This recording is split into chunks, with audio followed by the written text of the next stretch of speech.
On the morning of January 17, 1873, Lieutenant Colonel Frank Wheaton led more than 400 U.S. Army soldiers and Oregon volunteers into the California lava beds to end a standoff that had embarrassed the government for months. Fog sat low over the black rock. The men moved in two columns, closing from the east and west, converging on a natural fortress of volcanic ridges and tunnels at the south end of Tule Lake. Inside that fortress, 53 Modoc warriors. By afternoon, Wheaton's force was retreating across the lava. 37 soldiers were dead or wounded. The Modoc lost no one. The caves that protected them are still there. You can walk into them this weekend for free. A place that looks like the end of the world. There are no redwoods here, no Pacific coast, no vineyard hills. What's here is 46,000 acres of volcanic rock, black lava that erupted over tens of thousands of years and cooled into one of the strangest landscapes in North America. Beneath it, more than 800 lava tube caves. When lava flows, the outer surface cools and hardens first. The molten rock inside keeps moving, draining out, leaving hollow tunnels that can run for hundreds of feet, sometimes longer. The ceiling holds.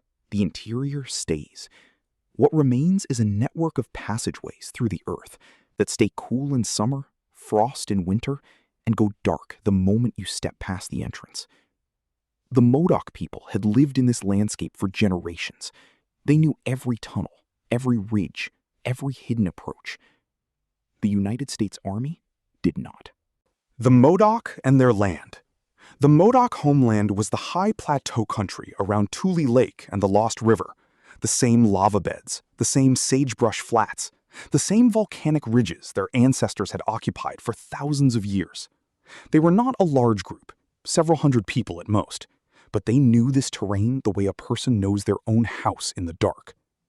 In 1864, the U.S. government negotiated a treaty. The Modoc, along with the Klamath and the Yahoo-Skin Band of Snake, ceded their lands and agreed to share the Klamath Reservation in southern Oregon. What the treaty didn't account for, or didn't care about, was that the Modoc and the Klamath were traditional rivals. The Klamath outnumbered the Modoc on their own reservation and held priority over resources. The arrangement was miserable from the start. A Modoc leader named Kintpuash, the settlers around Eureka called him Captain Jack, kept bringing his people home. Not to fight, to live where they had always lived, on the land the treaty said they had given up. The government kept sending them back. This happened more than once. By 1872, Captain Jack's band of roughly 50 to 60 families had been living on Lost River, their original homeland, for the better part of a year. Washington ordered the army to remove them. Again. Lost River, November 1872. On the morning of November 29, 1872, Army Major James Jackson arrived at the Modoc camp on Lost River with a detachment of cavalry. The orders were to disarm Captain Jack's band and escort them back to the Klamath Reservation. Exactly what happened in the next few minutes, the historical record doesn't fully agree on. Both sides had weapons. Both sides were tense. A shot was fired. By whom? The accounts differ. What isn't disputed is that when the shooting stopped, soldiers were dead, and Modoc were dead, and Captain Jack's band was running south toward the only place they knew the army couldn't follow them easily: the lava beds.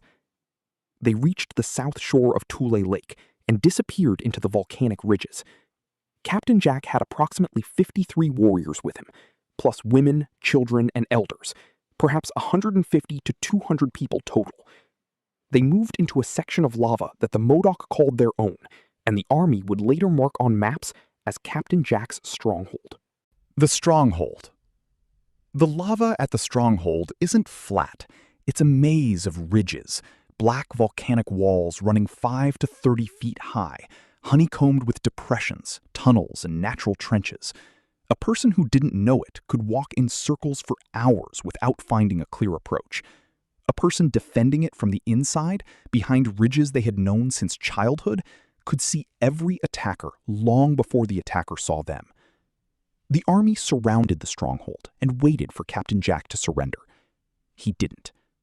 Through December 1872 and into January 1873, negotiations went nowhere. Washington was losing patience. Lieutenant Colonel Wheaton assembled his force, regulars from the 1st Cavalry and 21st Infantry, Oregon Volunteers, California Volunteers, and prepared for an assault. He brought howitzers. He was confident. His dispatches back to headquarters suggested this would be finished quickly. On the morning of January 17, Wheaton sent his columns in from two sides. The Modoc waited. The fog was dense. The soldiers moved across broken lava they had never seen before, through terrain that funneled them into predictable approaches. The Modoc, firing from positions they had used for practice since childhood, picked their targets carefully. The army's howitzers fired into the fog at nothing.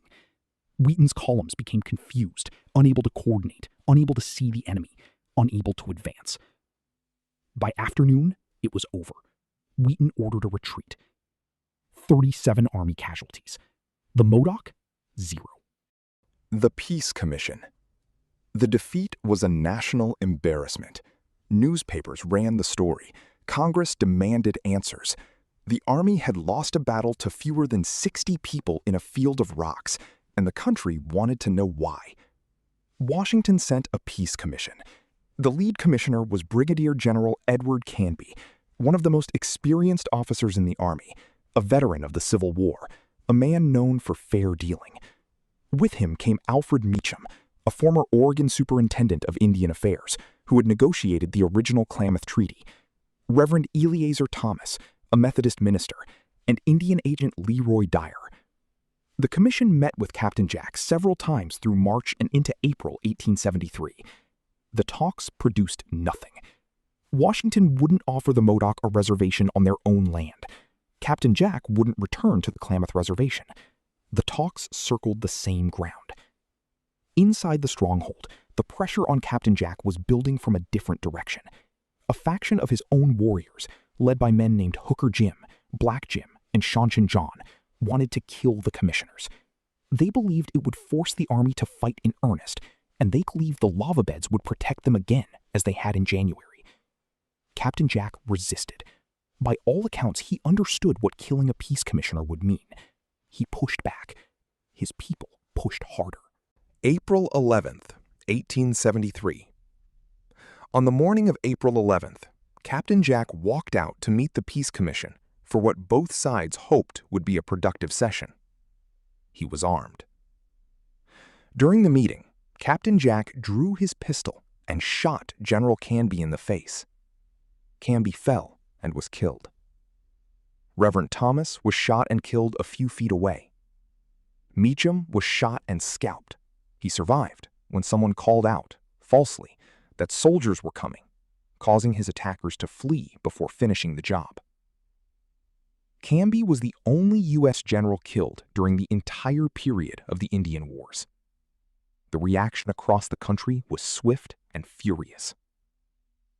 Colonel Jefferson C. Davis took command of a substantially reinforced army force. The terms offered to the Modoc narrowed to surrender or be destroyed. The end in the lava beds. The army pressed harder through April. Artillery, infantry, cavalry, a force now numbering over 1,000 men working systematically through the lava. The Modoc fought back, raided supply lines, held positions that seemed impossible to take. But the math was catching up. The Modoc were outnumbered 20-1. They were running low on ammunition and water. The band began to split under the pressure. Hooker Jim, the man who had pushed hardest for killing the commissioners, surrendered to the army in late May. Then he made a deal. He and his group would help the army find Captain Jack in exchange for amnesty. He led soldiers through the lava beds he had grown up in, toward the man who had been his leader. Captain Jack was found hiding in a cave on June 1st, 1873, 6 months and 3 days after the confrontation at Lost River. He stood trial before a military tribunal. The verdict was never in doubt. On October 3rd, 1873, Captain Jack was hanged at Fort Klamath, Oregon, along with Shanchin John, Black Jim, and Boston Charlie. 2 others had their sentences commuted to life imprisonment. Hooker Jim and the men who had demanded the killing of the commissioners and then betrayed Captain Jack received amnesty. The remaining Modoc, approximately 153 people, were classified as prisoners of war and sent to Indian Territory in Oklahoma. They were not allowed to return to Oregon or California until 1909. What remains? Lava Beds National Monument was established in 1925, 52 years after the war that was fought inside it. Captain Jack's stronghold is still there. A 1.5-mile self-guided trail loops through the same lava ridges where Wheaton's army broke. You can stand in the natural trench lines the Modoc used, look out at the open approaches the soldiers crossed, and understand immediately why 400 men couldn't dislodge 53. The lava tube caves the Modoc sheltered in are still there, more than 800 of them, one of the largest concentrations of lava tube caves anywhere in North America. Most require nothing more than a headlamp or flashlight to explore. The Visitor Center loans headlamps for free. Petroglyph Point, on the northeast edge of the monument, holds one of the largest concentrations of Native American rock art in the country. Images carved into a cliff face that once sat at the edge of ancient Tule Lake. Lava Beds National Monument receives fewer than 120,000 visitors a year. For comparison, the Grand Canyon gets 5 million. The caves are open. The history is real. Almost nobody goes. Going there. Lava Beds National Monument sits in far northern California, about 30 miles south of the Oregon border. Nearest airport, Klamath Falls, Oregon, roughly 55 miles north. Redding, California is about 150 miles south. From Redding, take I-5 north to Weed, then Highway 97 north and county roads east. Plan about 2.5 hours. Entrance fee, $25 per vehicle, valid 7 days. America the Beautiful Pass accepted. Caves. Many are self-guided and free to enter once inside the park. The Visitor Center loans headlamps at no charge. Bring your own if you have one. Captain Jack's Stronghold. Self-guided trail, 1.5 miles round trip. Free with park admission. Best time to visit. Late spring through early fall. Winters can bring snow and road closures. Summer temperatures are mild. The lava keeps things cooler than the surrounding desert. Camping. Indian Well Campground inside the monument. Dispersed camping on adjacent Modoc National Forest land is free. The caves stay around 55 degrees Fahrenheit year-round. Bring a jacket even in July. I hope you enjoyed this episode of For Free Adventure Stories. If this sounds like your kind of expedition, give us a thumbs up, subscribe so you can catch the next one. In the spirit of adventurers of yesteryear and the storytelling legends of Louis L'Amour, I hope we find a place in your travels. See you on the road. Until next time, adios.